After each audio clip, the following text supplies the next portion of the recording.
Peyton, it was very obvious you did a lot of commercials. You were funny. Everybody knew that, and that you had a lot of options. Eli is the Derek Jeter of New York football. Now he's suddenly Chris Rock. We had no idea until he retired. He's the funniest guy in the world. So give me a backstory. I didn't think of Eli as broadcast guy. I thought of you as broadcast guy. Are you a little surprised that Eli is now doing stand-up at Sheboygan on weekends? He's like Mr. Funny Guy suddenly. It's free. It's free to get in to see Eli do comedy. You don't have to pay anything. Actually, they pay you to come in and listen. I think Eli and I will probably both tell you that what we're doing, Colin, I'm not sure what it is. I'm not sure what to call it, but it's not your typical broadcast, critique, if you will. It's, at least in my mind, maybe I'm just lying to myself, but I kind of see it as just two brothers watching an NFL game at a bar, and the viewer is watching it with us, and we're watching it as a fan, right? I mean, you may use the word ambassador, but really as a fan. I mean, I love watching football. I mean, since I stopped playing, everybody said, "Oh, you're not going to want to watch football. You're going to miss it too much." Not true. I got to do it for a long time. The fact that I got to play it, and now I'm a fan. I like watching Mahomes play, just like I used to like watching Brett Favre play. I like watching Josh Allen play. So I think the fact that I get to watch a Monday night game with my brother that I haven't done since 1993. Eli never flew to Indianapolis for Monday night dinner in 2007. And so that's cool. And we get to maybe take the viewer behind the ropes a little bit on what the coordinator is saying to the quarterback in his helmet. And I'll call the play to Eli, and then Eli will repeat that to the huddle, right? Take people behind the ropes on what that sounds like. What's the quarterback's coach saying to the quarterback when they're looking at those pictures, those tablets on the sideline? Eli and I can give you those conversations. But the 2nd and 1 running play, Colin, that nobody cares about, we're not going to diagram that. We're going to be having a conversation with Charles Barkley on that play about why he didn't play football. Was he scared to get hit? Right. How do you choose basketball? So it's a conversational, it's more casual. But last thing I'll say, I'll let Eli go.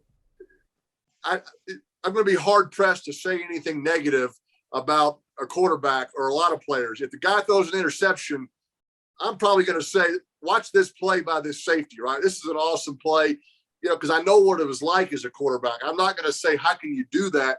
Because I did it, right? I threw 6 interceptions against the Chargers one game. Like, what right do I have to say, how can you do that? So I know how hard it is. I'm going to be a quarterback defender, a player defender. But I think it'll be fun, kind of taking a different approach. Sorry, Eli, I took up all the time. That's what I want to hear. I like the idea. By the way, this is what I want to hear, Eli. I want to hear two brothers talk. I'm not looking for Al Michaels. I love him. I love Joe Buck. That's not what I want. How do you interpret it, Eli? Yeah, I think in the same way. I think we can give I think we'll be able to tell fun stories. I think we'll, if they're playing a game in Arrowhead, we've played in Arrowhead. We'll have stories about, when we played there, but also, we'll be talking through some plays, but when there's a great play, when the quarterback changes up protection and picks up an overload blitz, and we can tell the fans, hey, what he did right there, why he did that, how he did that, and how that was communicated without giving away secrets of what the team is doing, but just what it's like to play quarterback. And when you play quarterback, you don't just know the quarterback position. You know what the receivers are supposed to do. You know what the offensive line is supposed to do. You know every defense, where they're supposed to be lined up, and the rules, the coverages. So the quarterback you got to know at every position their responsibilities. And so we can break that down. When there's really cool plays in the design of a play, in the design of a defense, we can just kind of give an inside look at some of those details and have the ability to break those down on why a play was successful from a defensive standpoint and an offensive standpoint. So I think it's just a more casual way to watch the game. I remember we were doing a couple breakdowns, and we're watching watching the Vikings play, and I'm saying, hey, watch Kendricks right here, how he does this great job of kind of baiting the line and to think he's not blitzing, and he blitzes.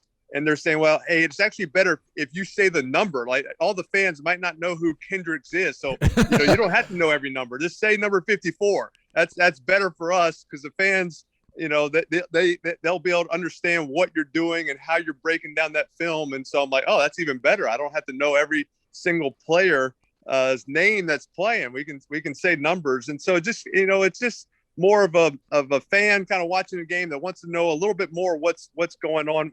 We can dive into that.